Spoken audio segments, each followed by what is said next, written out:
नीलांजन समाभासम रविपुत्रम यमाग्रजम छाया मार्तंड संभुतम तम नमामि शनैश्चरम, तम नमामि शनैश्चरम।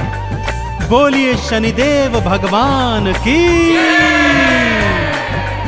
भक्तजनों, नवग्रहों में सर्वश्रेष्ठ शनिदेव भगवान अत्यंत शक्तिशाली हैं। इनकी अनन्य भक्ति करने वाला सदैव सुख, वैभव, धन संपत्ति प्राप्त करता है।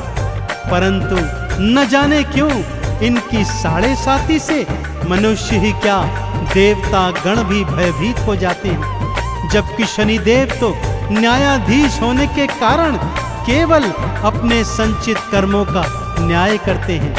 इनकी शक्तियों की गाथाएं वेद पुराणों में वर्णित हैं, परंतु इनको दीनहीन और शक्तिहीन समझने की भूल का क्या परिणाम होता है, राजा विक्रमादित्य को क्या क्या भोगना पड़ा, आइए इस कथा के माध्यम से सुनाता हूँ।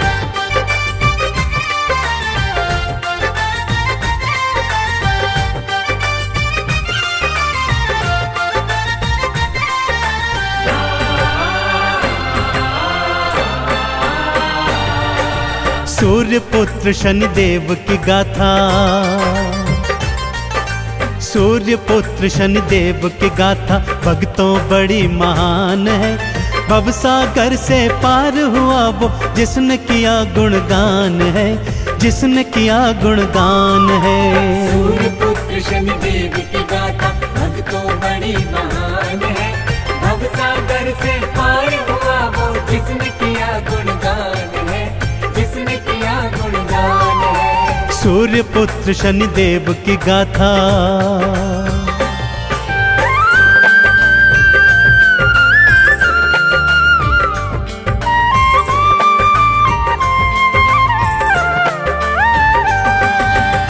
एक बार की बात है भक्तों, नवग्रहों में यह विवाद छिड़ गया कि उनमें से सर्वश्रेष्ठ कौन है।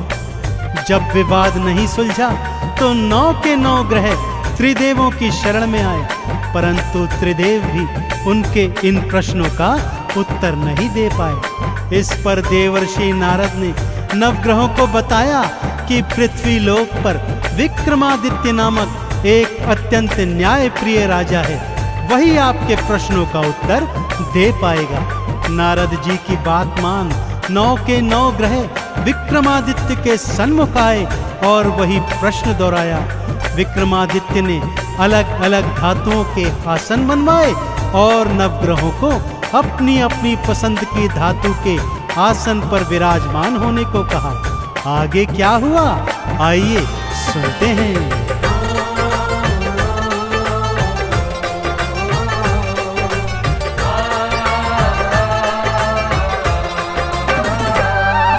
सूर्य देव सोने पर बैठे और चंद्रमा चांदी पर, बुध ने पन्ना मंगल मूंगा, राहु केतु गोमेद पर। शनि देव को लोहे की धातु तो बहुत सुहाती है, लोहे के सिंहासन उनकी दृष्टि तो पड़ जाती है। लोहे के सिंहासन बैठे, लोहे के सिंहासन बैठे शनि देव भगवान है। भवसागर से पार हुआ वो जिसने किया गुणगान है, जिसने किया गुणगान है। सूर्य पुत्र शनिदेव की गाथा भक्तों बड़ी महान है। भवसागर से पार हुआ वो जिसने किया गुणगान है, जिसने किया गुणगान है। सूर्य पुत्र शनिदेव की गाथा।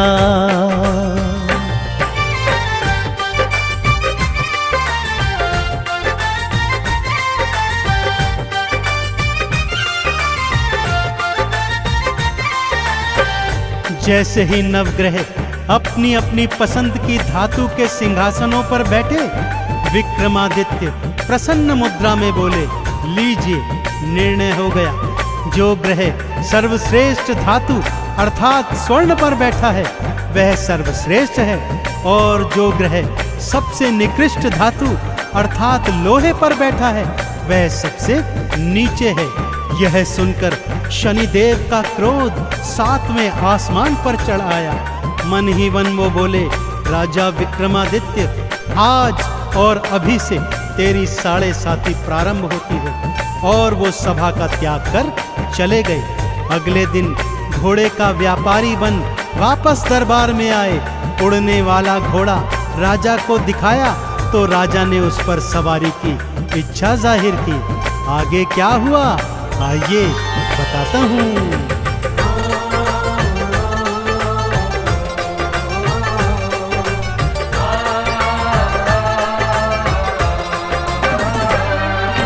घोड़े पर जुएड़ लगाई, पवन वेग से उड़ने लगा और घने जंगल में राजा विक्रम को वो फेंक गया। चोर लुटेरों ने राजा के गहने कपड़े लूट लिए। भूख प्यास से बेदम राजा नगर नगर फिर घूम लिए। एक सेठ ने जब देखा तो हाँ, एक सेठ ने जब देखा तो लगा भला इंसान है। भवसागर से पार हुआ वो जिसने किया गुणगान है, जिसने किया गुणगान है। सूर्य पुत्र शनिदेव की गाथा भक्तों बड़ी महान है। भवसागर से पार हुआ वो जिसने किया गुणगान है, जिसने किया गुणगान है। सूर्य पुत्र शनिदेव की गाथा।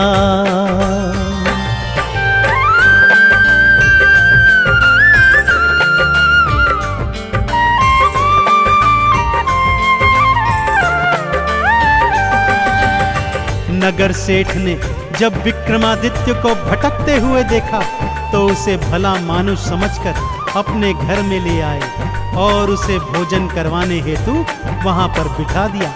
इधर सेठानी अपना 9 लखा हार खूंटी पर टांग कर चली गई थी। शनिदेव की माया प्रारंभ हो गई थी भक्तों। जैसे जैसे विक्रम खाना खाता जाता वो खूंटी हार को निगलती जाती। जब सेठ सेठानी ने अपना 9 लखा हार नहीं पाया तो उसे राजा के हाथों पकड़वा दिया। राजा ने भी उसे चोर जानकर उसके हाथ पैर तुड़वाए और जंगल में फेंकवा दिया। अब विक्रमादित्य को बोध हो गया कि उसने शनिदेव को छोटा बताकर बहुत बड़ी भूल की है। दया के मारे एक तेली उसे अपने घर में ले आया और उससे अपना कोलू हाँकवाने लगा। विक्रमादित्य कोलू हाँकते जाते और शनिदेव की स्तुति राग दीपक में गाते जाते।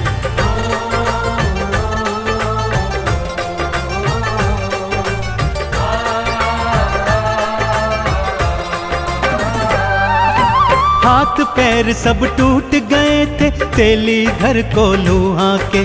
भंडारे जो खिलवाता था आज कर रहा खुद फाके। शनि देव मुझे क्षमा करो ये राग दीपक गाते थे। नगर की राजकुमारी को ये स्वर बहुत ही भाते थे। इसी से तो मैं विवाह करूंगी, हाँ इसी से तो मैं विवाह करूंगी। उसका ये अरमान है भवसागर से पार हुआ वो जिसने किया गुणगान है, जिसने किया गुणगान है। सूर्य पुत्र शनिदेव की गाथा भक्तों बड़ी महान है। भवसागर से पार हुआ वो जिसने किया गुणगान है, जिसने किया गुणगान है। सूर्य पुत्र शनिदेव की गाथा।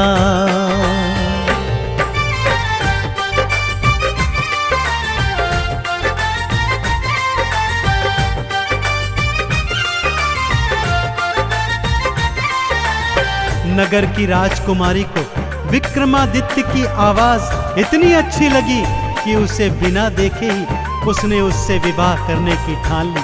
परंतु विवाह के दिन जब राजा ने बिना हाथ पैर वाले वर को देखा तो राजा ने विवाह को मना कर दिया। इधर विक्रम ने सच्चे हृदय से एक बार फिर शनिदेव की आराधना की तो शनिदेव ने उस पर से अपनी वक्र दृष्टि हटा ली और 7.5 भी समाप्त कर दी। जो ही शनिदेव की शुभ दृष्टि पड़ी विक्रम को पहले जैसा सुंदर स्वरूप मिल गया। खोया हुआ राज्य वापस मिल गया। बस अब क्या था, नगर के राजा ने अपनी पुत्री का विवाह विक्रमादित्य के साथ बड़ी धूमधाम से किया और ढेरों उपहार देकर उन दोनों को विदा कर दिया। राजा विक्रमादित्य रानी सहित अपनी राजधानी लौट आए।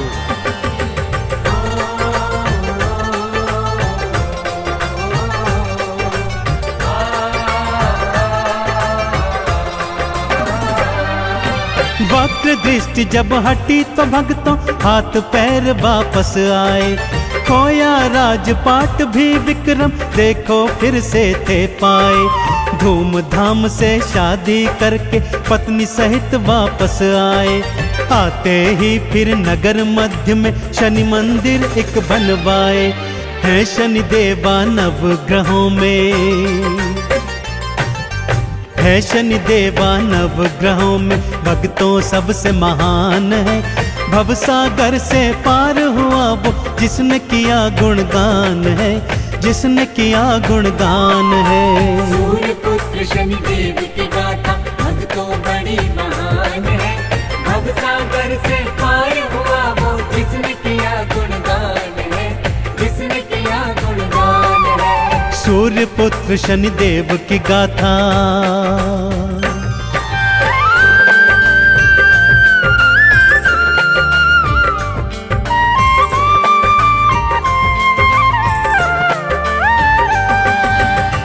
अब राजा विक्रमादित्य सपरिवार हर शनिवार को शनि मंदिर जाते, शनि देव को तेल से स्नान करवाते, लोहा तिल तेल उड़द का भोग लगाते, उन्हें नवीन काले वस्त्रों से सुसज्जित करते, काले चने बैंगन और सरसों के तेल में बने पकवानों का भोग भंडारा बनाकर गरीबों को खिलवाते।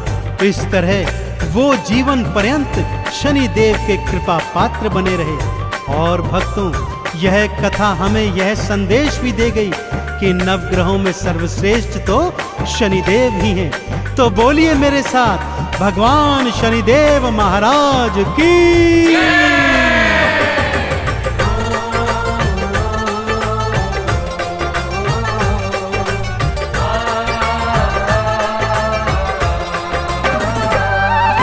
लोहा तिल और तेल उड़द भी शनि देव को भाते हैं। हर शनिवार जो शनि देव को ये अर्पित कर जाते हैं। चंदन तिलक लगा के शनि की आरती 40 गाते हैं। शनि देव के 12 नामों को मन से जो ध्याते हैं, शनि देव की कृपा पाते, शनि देव की कृपा पाते करे शनि कल्याण है। भवसागर से पार हुआ वो जिसने किया गुणगान है, जिसने किया गुणगान है। सूर्य पुत्र शनि देव की गाथा भक्तों बड़ी महान है। भवसागर से पार हुआ वो जिसने किया गुणगान है, जिसने किया गुणगान है। सूर्य पुत्र शनि देव की गाथा।